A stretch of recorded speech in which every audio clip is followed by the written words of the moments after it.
بڑی امیدوں اور آرزوؤں کے ساتھ میں تم سے یہ بات کہہ رہا ہوں کہ کیا تم میرے مستقبل کی بہتری کے لیے کچھ کر سکو گی؟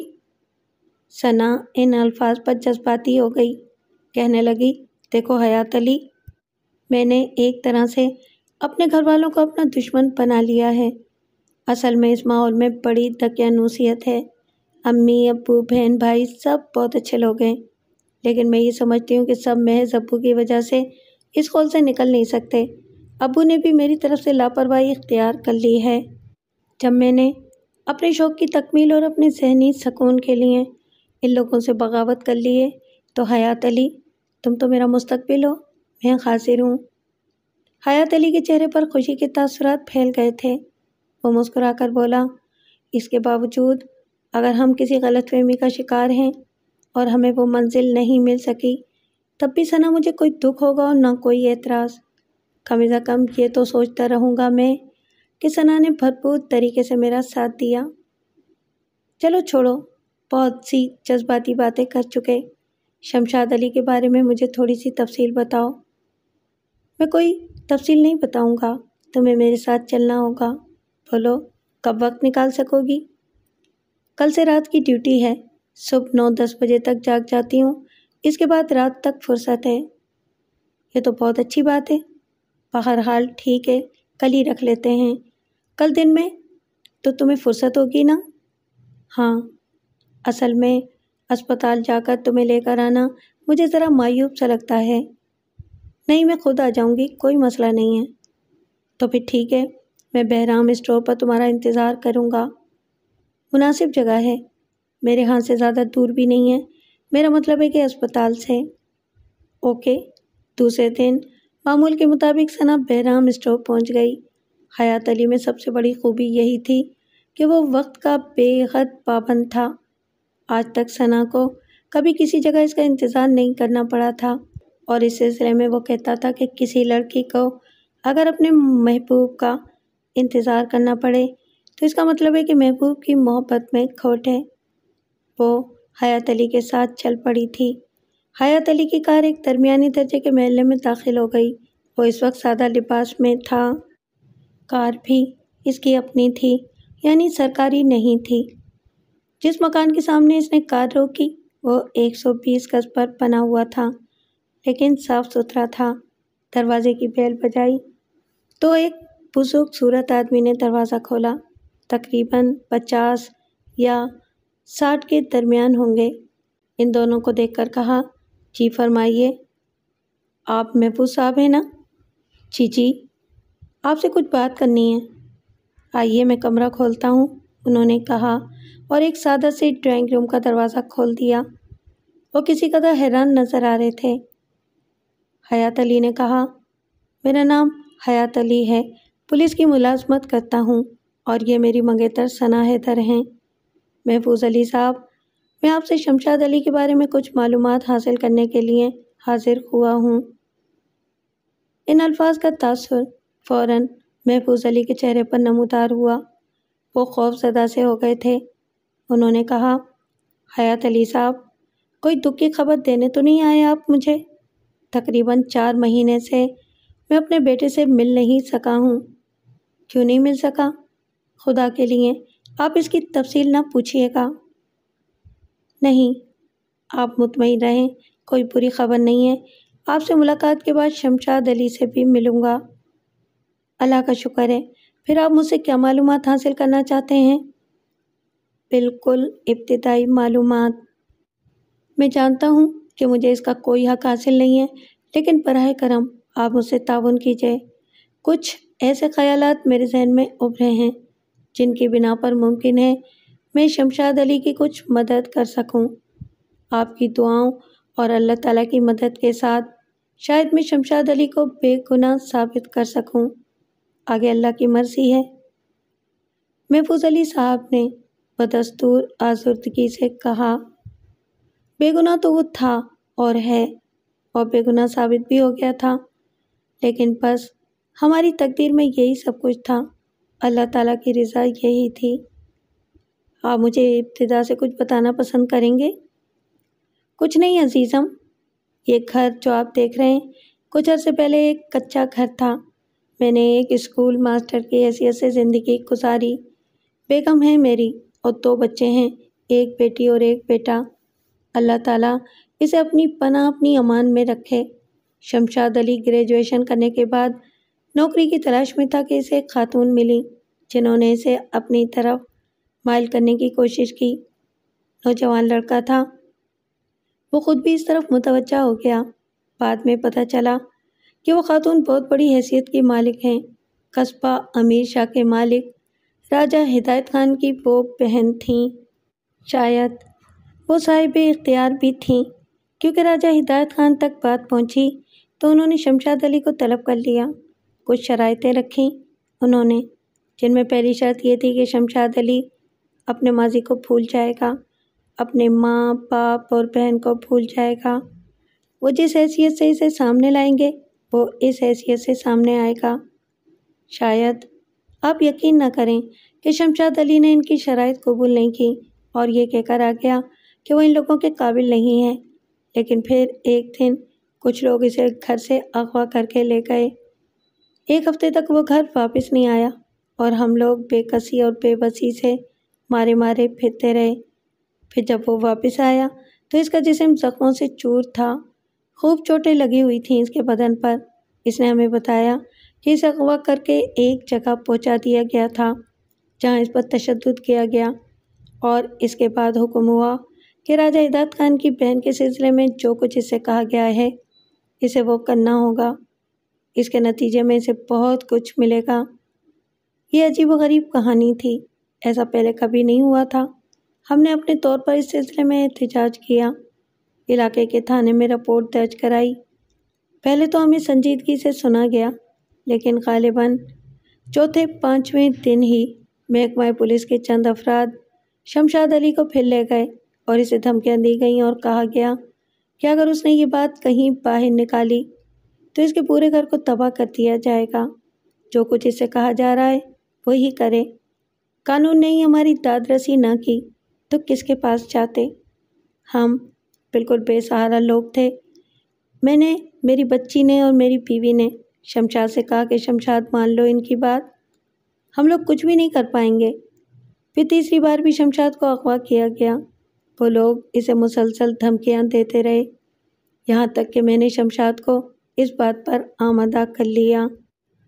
اس کے بعد محفوظ علی صاحب کی آواز رند گئی۔ بمشکل تمام وہ خود کو سنبھالنے کی کوشش کرتے رہے۔ پھر انہوں نے کہا، اور پھر شمشاد چلا گیا۔ وہ پہلی بار کوئی 3 مہینے بعد آیا، اور آنے کے بعد اس نے غمزدہ لہجے میں بتایا کہ اس کی شادی رانیہ سے کر دی گئی ہے اور وہ راجہ ہدایت خان کی حویلی میں بڑی عزت و احترام کے ساتھ رہ رہا ہے، لیکن اس کا دل ہم لوگوں میں پھنسا ہوا ہے۔ اس نے کہا کہ اسے اجازت دی گئی ہے کہ ہمارا مکان وغیرہ بنوا کر ہمیں دے سکے۔ میں نے اسے منع کیا تھا، لیکن اس نے کہا کہ نہیں ابو، آپ جانتے ہیں کہ میں بے قصور ہوں، ہماری مجبوریاں ہمیں یہ سب کچھ کرنے پر مجبور کر رہی ہیں۔ اور بیٹے، پھر دنیا کی عجیب و غریب کہانی شروع ہو گئی۔ یہ گھر جس شکل میں ہے، ہمارے فرشتے بھی اسے اس طرح نہیں بنوا سکتے تھے۔ یہ ضرورت پوری ہو گئی اور اس کے بعد ہمیں اچھی خاصی رقم بھی ملنے لگی۔ میں نے اپنی بیٹی صبا کے لیے رشتہ تلاش کیا۔ وہ لوگ ہر طرح سے ہماری کفالت کر رہے تھے، لیکن ایک شرط تھی ان کی، اور وہ یہ کہ شمشاد علی یہاں پر آئے نہ ہم کبھی اس سے ملنے کی کوشش کریں گے۔ ہاں، اگر کبھی بہت زیادہ ضرورت ہوئی تو رات کی تاریکی میں وہ کچھ وقت کے لیے ہمارے پاس آ جایا کرے گا۔ اور ایسا ہونے لگا۔ بس اس کے بعد ہمیں کچھ نہیں معلوم۔ ایک طویل وقت گزر گیا اور اس کے بعد ایک دن کچھ گنڈے ہمارے پاس آئے اور انہوں نے ہمیں بتایا کہ شمشاد علی ایک جرم کے الزام میں گرفتار ہو گیا ہے۔ وہ مجرم ہے، اس نے جرم کیا ہے، لیکن ایک بات کا خیال رکھا جائے کہ اگر پولیس اس سلسلے میں تفتیش کرنے آئے تو ہم یہی کہیں کہ وہ ایک طویل عرصے سے غائب ہے اور اس نے گھر کی طرف رخ نہیں کیا ہے۔ انہوں نے پھر ہمیں دھمکیاں دیں کہ اگر ہم نے اپنے طور پر کچھ اور کرنے کی کوشش کی تو ہمارا برا حال کر دیا جائے گا۔ ہم تو شروع سے ہی برے حال کا شکار ہو چکے تھے، صبر کے سوا چارہ تھا کیا؟ لیکن ایسی باتیں چھپی کہاں رہتی ہیں؟ شمشاد علی کی گرفتاری کی خبر اخبارات میں بھی شائع ہوئی اور اس کی تصویریں وغیرہ بھی چھپیں۔ ہم تو کچھ بھی نہیں کر سکے، خاموش بے یار و مددگار بیٹھے ہوئے ہیں۔ بیٹے کو عمر قید ہو گئی ہے، بھلا ہم کیا کر سکتے تھے اور کیا کر سکتے ہیں سوائے صبر کے؟ محفوظ علی رونے لگے۔ رونے کی نسوانی آوازیں اندر سے بھی آ رہی تھیں۔ غالباً بیگم محفوظ علی اور ان کی بیٹی صبا کہیں آس پاس ہی موجود تھیں۔ ثنا حیدر بے اختیار اٹھ کھڑی ہوئی اور اس نے محفوظ علی سے کہا، اگر آپ اجازت دیں تو میں اندر چلی جاؤں؟ محفوظ علی نے آنسو بھری آنکھوں سے گردن ہلا دی اور ثنا اٹھ کر اندر چلی گئی۔ بہت ہی پاکیزہ شکل کی ایک خاتون تھی جو دوپٹہ آنکھوں پر رکھ کر سسک رہی تھی اور ایک سادہ سی لڑکی انہیں کندھوں سے پکڑ کر سہارا دے رہی تھی۔ ثنا صبا کی والدہ کو تسلی دیتے ہوئے بولی، میں صرف ایک بات کہوں گی خالہ جان، اللہ تعالیٰ نے شمشاد بھائی کو اگر زندگی عطا کی ہے تو وہ ان کی بہتری کا سامان بھی کرے گا۔ آپ ماں ہیں، بس دعا کیجیے گا ان کے حق میں۔ واپسی میں ثنا بہت زیادہ متاثر تھی اور گردن جھکائے بیٹھی ہوئی تھی۔ جی محترمہ، نیلے چاند کی چاندنی میں عمدہ سا کھانا کھایا جائے یا پھر؟ ثنا نے نگاہیں اٹھا کر حیات علی کو دیکھا اور بولی، بہت اداس ہو گئی ہوں حیات، جہاں چاہو چلو۔ حیات علی نے کار کا رخ ہوٹل بلیو مون کی جانب موڑ دیا تھا۔ نہ جانے کیوں ذہن کو ایک تھکن کا سا احساس ہو رہا تھا۔ محفوظ علی اور ان کے چھوٹے سے خاندان کا دکھ دیکھ کر کوئی بھی صاحب دل غمزدہ ہو سکتا تھا۔ بڑی بے کسی کا شکار تھا یہ گھرانہ۔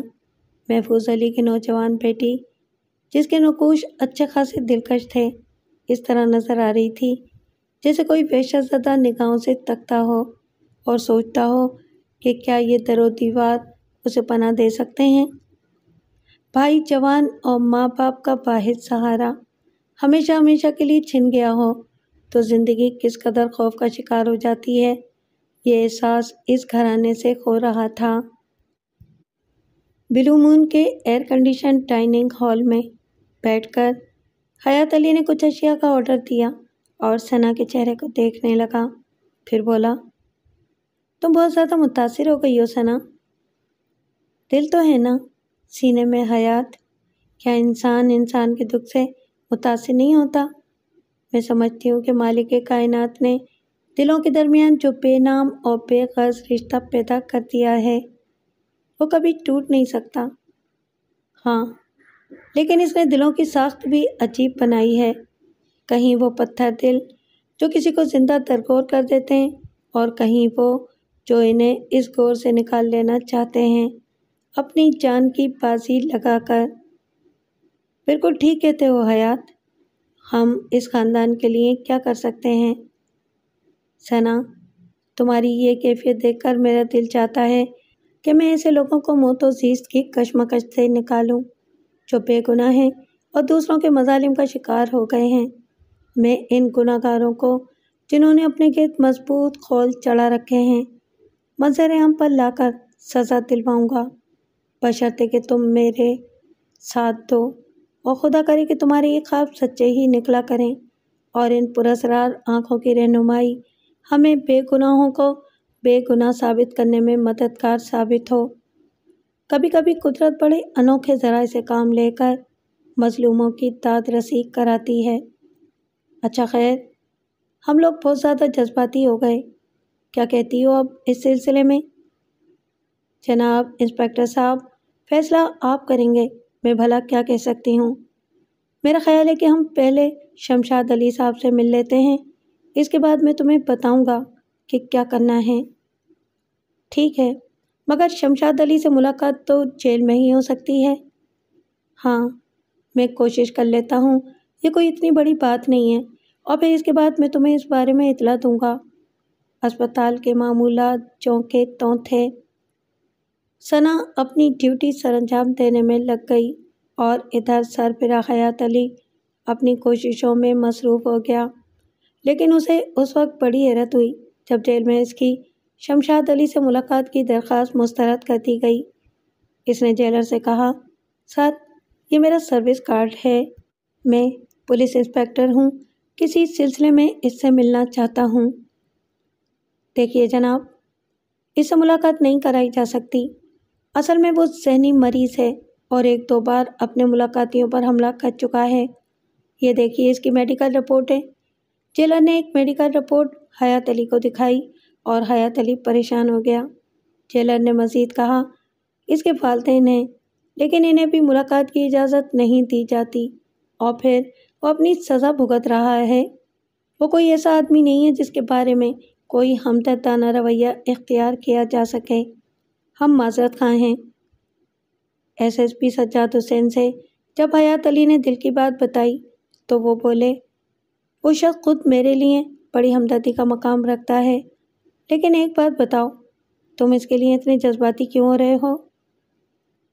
سر، آپ نے خود ہی 1-2 بار اس سلسلے میں مجھ سے بات کی تھی اور بڑے ہمدردانہ جذبے کا اظہار کیا تھا۔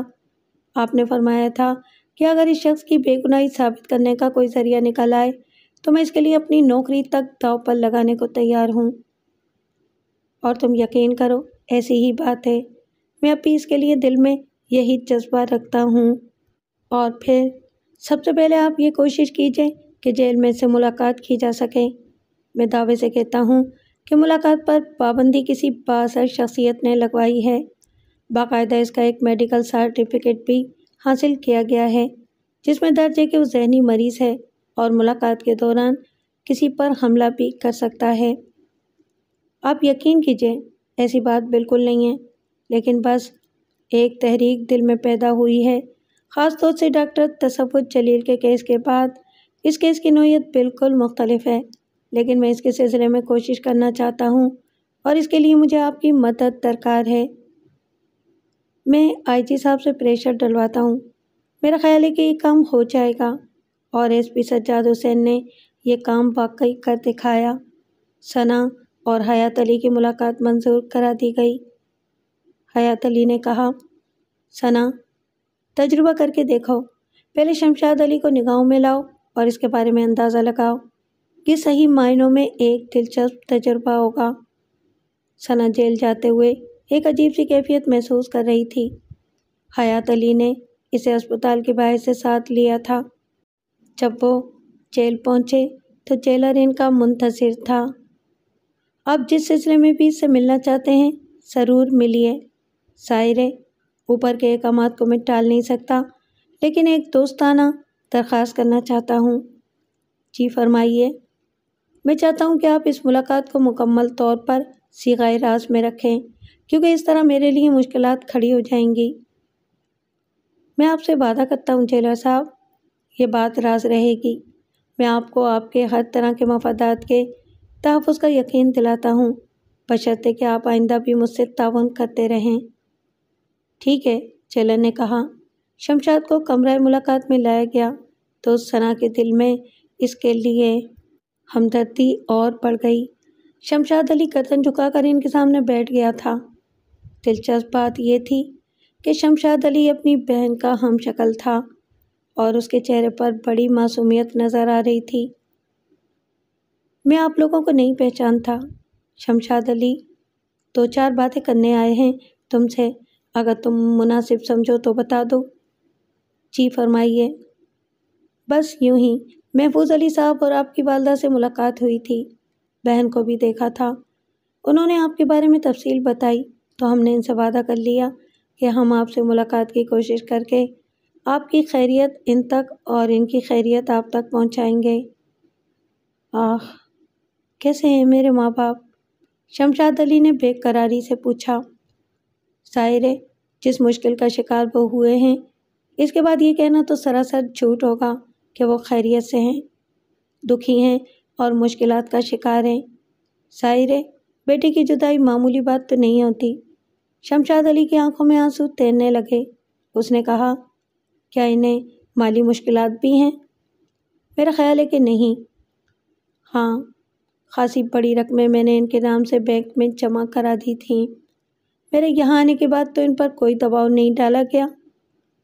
میرا خیال ہے کہ نہیں، وہ خیریت سے ہیں، بس بیٹے کی جدائی سے غمزدہ ہیں۔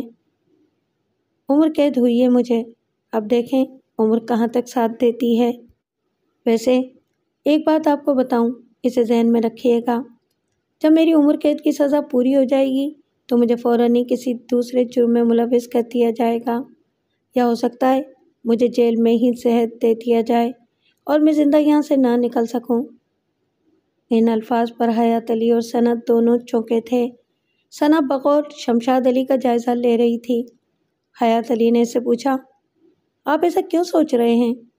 جواب میں شمشاد علی نے ہاتھ جوڑ دیے۔ خدا کے واسطے میرے ان الفاظ پر مجھے معاف کر دیجیے گا، میں ان کی وضاحت نہیں کر سکتا۔ حیات علی نے پرخیال انداز میں گردن ہلا دی تھی۔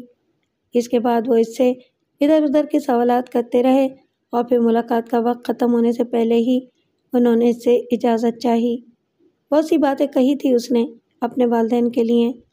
یہ بھی کہا تھا کہ اگر دوبارہ لوگ یہاں آ سکیں یا اپنے ذرائع سے کام لے کر والد یا والدہ صاحبہ کو ملاقات کے لیے یہاں لا سکیں تو وہ زندگی بھر ان کا احسان مانے گا۔ پھر خود ہی وہ مایوس لہجے میں بولا تھا، لیکن نہیں، آپ ایسا نہ کریں، 1 سال سے زیادہ ہو چکا ہے، ہمارے دلوں میں سلگتی آگ چنگاریوں کی طرح روشن تو ہے، لیکن شعلے دب گئے ہیں اور اب صرف سوزش باقی ہے۔ دوبارہ ملیں گے تو یہ آگ پھر بھڑک اٹھے گی۔ حیات علی اس سے خدا حافظ کہہ کر باہر نکلا تو جیلر نے ایک بار پھر اس سے کہا، انسپکٹر صاحب تعاون کیجیے گا۔ کیا آپ بتا سکتے ہیں جیلر صاحب کہ آپ اس سلسلے میں اس قدر احتیاط کیوں برت رہے ہیں؟ نہیں بتا سکتا، اور براہ کرم آپ حد سے آگے نہ بڑھیں، یہ بھی آئی جی صاحب کی ہدایت تھی، ورنہ شاید میں اس قدر جرأت نہ کرتا۔ اچھا، خدا حافظ۔ ایک عجیب سا پراسرار تاثر ان دونوں کے ذہنوں پر قائم ہو گیا تھا، لیکن یہ اچھا ہی تھا کیونکہ ثنا اپنے آپ کو شمشاد علی کے بارے میں خواب دیکھنے کے لیے تیار کر چکی تھی۔ چھوٹا سا گھر، پریشان علی کی تصویر، لیکن گھر کے مکین، ہر حال میں خوش۔ اللہ نے جو کچھ عطا کیا اس کی عنایت۔ محفوظ علی، رقیہ بیگم، شمیمہ، ہر حال میں خوش رہنے والے۔ شمشاد روزانہ نوکری کی تلاش میں نکلتا تھا اور محفوظ علی اس کی ہمت بندھاتے تھے۔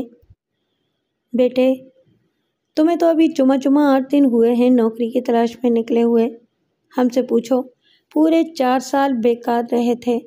اللہ تعالیٰ کے حکم کے بغیر کچھ نہیں ہوتا ہے، پھر اللہ نے سنبھالا، نوکری مل گئی، تمہیں بھی مل جائے گی، فکر مت کرنا۔ پھر ایک دن ایک جنرل اسٹور سے نکلتے ہوئے ایک خوبصورت سی لڑکی سے ملاقات ہوئی۔ اس نے عجیب سی نگاہوں سے شمشاد علی کو دیکھا اور بے تکلفی سے اس کے قریب پہنچ گئی تھی۔ معاف کیجیے گا، میں نے آپ کو پہلے بھی کہیں دیکھا ہے، آپ کا نام صفدر علی ہے نا؟ شمشاد اسے دیکھ کر ایک لمحے کے لیے مسحور سا ہو گیا تھا۔ لڑکی کی آنکھوں میں شرارت ناچ رہی تھی۔ شمشاد نے بدحواسی سے کہا، نہیں، آپ کو غلط فہمی ہوئی ہے، میرا نام تو شمشاد علی ہے۔ آپ سے مل کر بہت خوشی ہوئی شمشاد صاحب، لوگ مجھے رانیہ کہتے ہیں۔ جی، آپ نے قصبہ حمید شاہ کا نام تو سنا ہوگا؟ جی، یوں سمجھ لیجیے کہ آدھا قصبہ ہماری ملکیت ہے اور اس کے اطراف میں پھیلی ہوئی زمین ہے۔ جی، ارے کیا جی کر رہے ہیں آپ؟ آئیے میرے ساتھ ایک کپ چائے پیجیے۔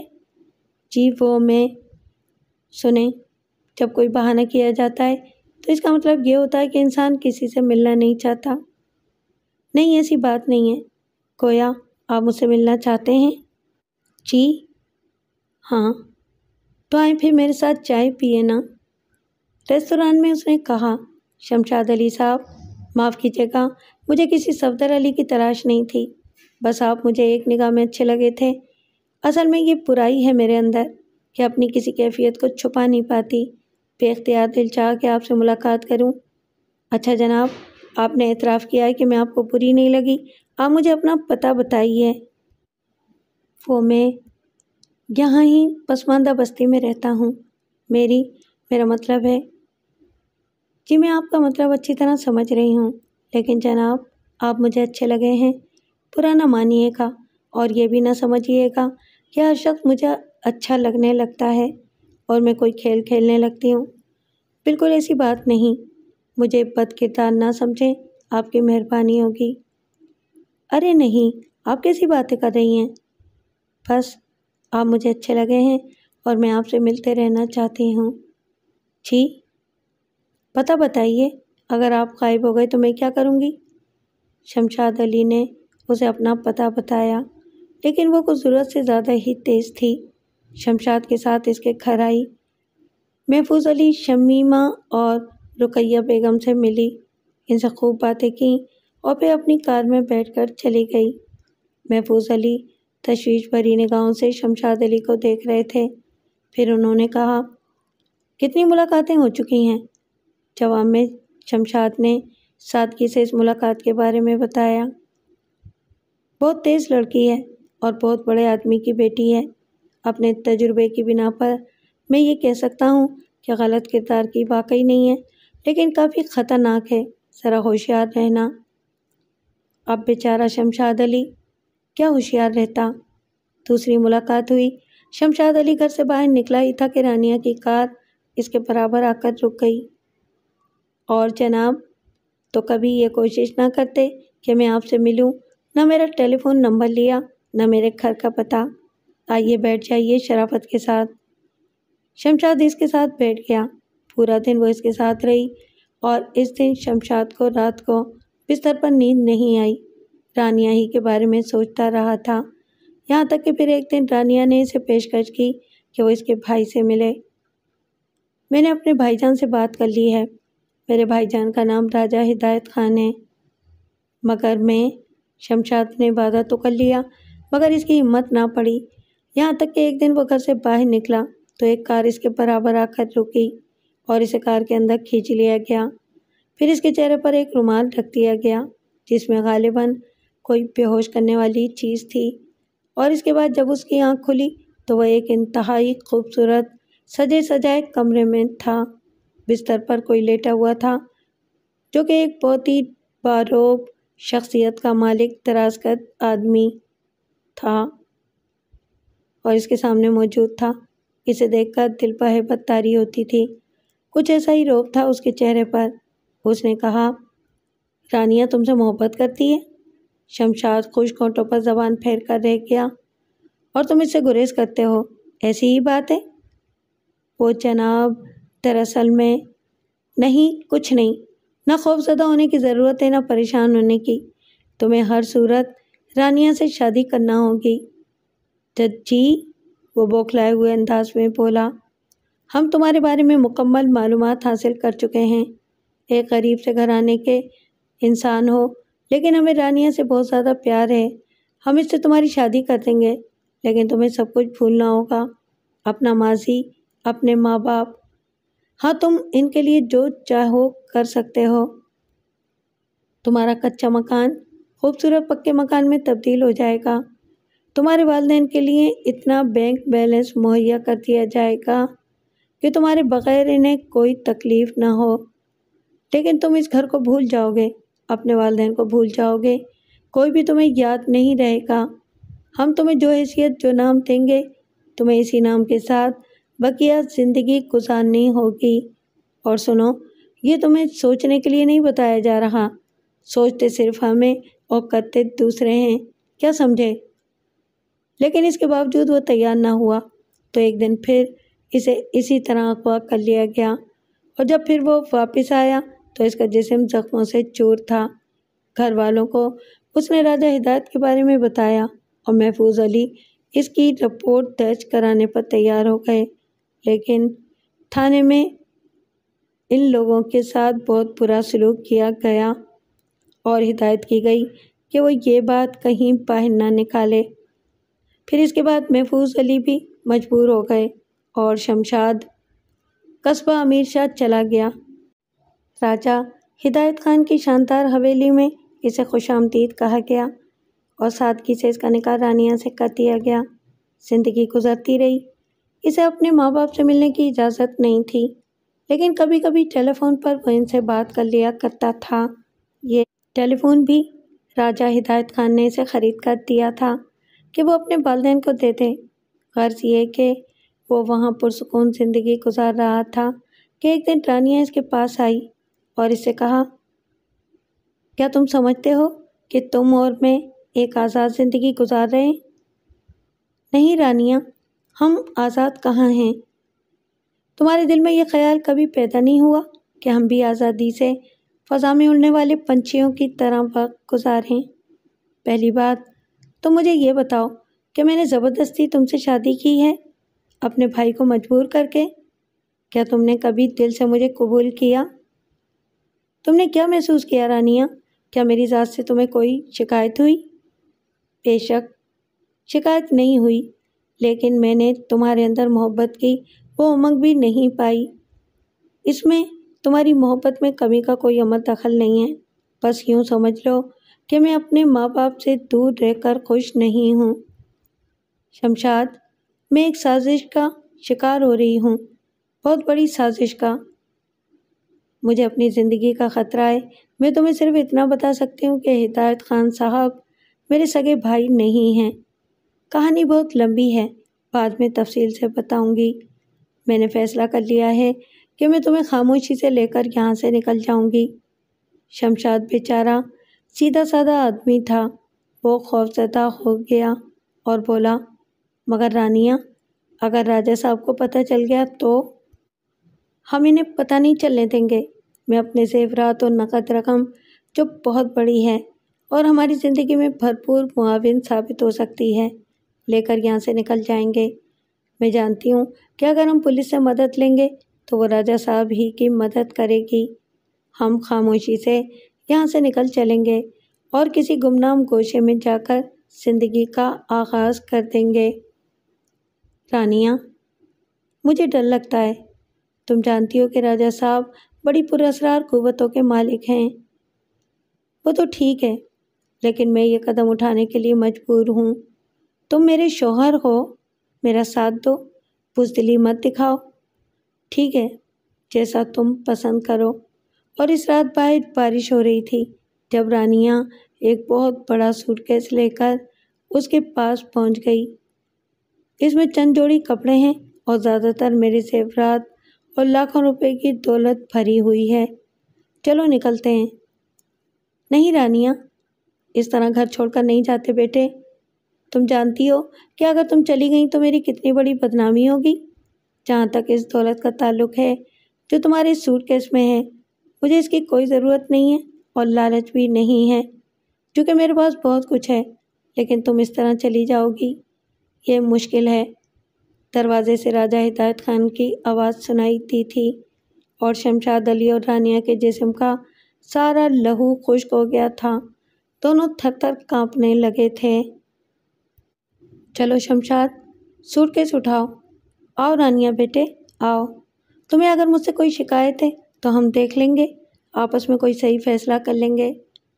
رانیہ کو تو جیسے کاٹو تو بدن میں لہو نہیں تھا۔ دونوں نے مشینی انداز میں عمل کیا اور راجہ ہدایت خان کے ساتھ ساتھ چل پڑے۔ راجہ ہدایت خان انہیں ایک کمرے میں لے گیا تھا اور پھر اس نے انہیں ساتھ بٹھاتے ہوئے کہا، میری بہن مجھ سے جدا ہو جائے گی، وہ میرے بارے میں اتنے برے خیالات رکھتی ہے۔ میرے بچوں، مجھے بتاؤ، میں نے تمہارے ساتھ کیا زیادتی کی ہے؟ میں اس کا ازالہ کروں گا۔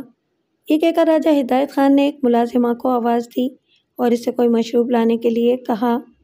3 گلاس مشروب آ گئے اور راجہ صاحب کے محبت بھرے انداز پر دونوں نے مشروب کے گلاس اٹھائے اور انہیں خالی کر دیا۔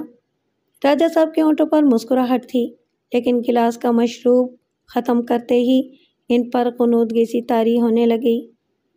اور پھر دوسرے دن جب نہ جانے کس وقت شمشاد کی آنکھ کھلی تو اس نے رانیہ کو لہو لہان اپنے قریب پڑے ہوئے دیکھا۔ اس کا چہرہ پتھر سے بری طرح کچل دیا گیا تھا اور وہ انتہائی بری حالت میں لاش کی شکل میں اپنے بستر پر پڑی ہوئی تھی۔ ساتھ ہی لوہے کا وہ ہتھیار بھی تھا جس سے رانیہ کے چہرے کو پاش پاش کر دیا گیا تھا۔ ناک کی ہڈی ٹوٹ گئی، پیشانی کچی کچی ہو گئی تھی، جبڑے ٹوٹ کر پھیل گئے تھے، ایک بھی دانت سلامت نہیں تھا۔ اتنی بھیانک شکل ہو گئی تھی رانیہ کی کہ دیکھی نہیں جاتی تھی۔ سب سے پہلے ایک ملازمہ نے اس کی لاش دیکھی تھی اور دہشت سے چیختی ہوئی کئی قدم آگے بڑھی تھی اور پھر گر کر بے ہوش ہو گئی تھی۔ بس اس کے بعد شمشاد کو گرفتار کر لیا گیا۔ لوہے کے اس ہتھیار پر شمشاد کے ہاتھوں کے نشانات موجود تھے۔ وہ لاکھ انکار کرتا رہا کہ وہ قاتل نہیں ہے، لیکن تسلیم نہیں کیا گیا۔ ہاں، عدالت اسے سزائے موت نہیں دے سکی کیونکہ کہیں سے کوئی ایسا عینی گواہ نہیں مل سکا تھا، اور پھر راجہ ہدایت خان نے یہ ہدایت کر دی تھی کہ اسے سزائے موت کے بجائے عمر قید دلوائی جائے۔ چنانچہ اسے عمر قید ہو گئی تھی، اور اب تقریباً 1.25 سال ہو گیا تھا اور وہ قید میں ہی تھا۔ یہ تھی شمشاد کی کہانی۔ اور پھر جب دوسری صبح ثنا حیدر کی آنکھ کھلی تو اس کے بدن میں پھر تھرتھری دوڑ گئی۔ شمشاد کو نگاہوں میں لا کر اس نے جو خواب دیکھا تھا وہ ایک ایسا انوکھا خواب تھا جسے سچ کہتے ہوئے حیرت ہوتی تھی، لیکن حقیقت یہی تھی۔ اس نے ساری تفصیل حیات کو بتا دی اور حیات سر پکڑ کر بیٹھ گیا۔ خدا کی پناہ، تم تو خواب دیکھ رہی تھی، لیکن میں ساری رات جاگتا رہا ہوں اس احساس کے ساتھ کہ کیا واقعی تم سچے خواب دیکھتی ہو؟ مگر جو کہانی تم نے مجھے سنائی ہے اس قدر مربوط ہے اور اس کے اتنے شواہد ملتے ہیں کہ میں تنگ رہ گیا ہوں۔ ثنا، خدا کی قسم، اگر تمہارے ان خوابوں کو ہم کسی خاص مقصد کے لیے استعمال کر لیں تو میں سمجھتا ہوں کہ ان سے ہونے والی آمدنی سے ہم دنیا کے امیر ترین لوگ بن سکتے ہیں۔ حیات، تم یقین کرو، میرا تو خون خشک ہو کر رہ گیا ہے، جان نکل جاتی ہے میری جب میں اپنی اس پراسرار قوت کے بارے میں سوچتی ہوں۔ یہ جان نکلنے کی بات نہیں ہے ثنا، اس طرح تو ہم بڑے بڑے مجرموں کا کچا چھٹا کھول سکتے ہیں۔ چلو، کہانی کا ایک پہلو تو روشن ہو گیا، ہمیں یہ کلو مل گیا کہ راجہ ہدایت خان نے رانیہ کو خود قتل کرایا ہے، لیکن اس کا محرک کیا ہے؟ کیا صرف ایک سزا؟ میں سمجھتا ہوں یہ صرف ایک سزا نہیں ہے، اور اب ثنا، میں وہ بات کہنے چاہ رہا ہوں جس پر شاید تم دیر تک لرزتی رہو، لیکن یہ سچائی ہے۔ ہمیں یہ سب کچھ کرنا ہوگا اور اسے کیے بغیر کوئی چارہ کار نہیں ہے۔ کیا؟ ثنا، ہم قصبہ امیر شاہ چلیں گے اور تمہیں راجہ ہدایت خان کی حویلی میں رہنا ہوگا اس وقت تک جب تک تم صحیح طریقے سے راجہ ہدایت خان کے بارے میں معلومات حاصل نہیں کر سکتی۔ ثنا واقعی دہشت زدہ ہو گئی تھی۔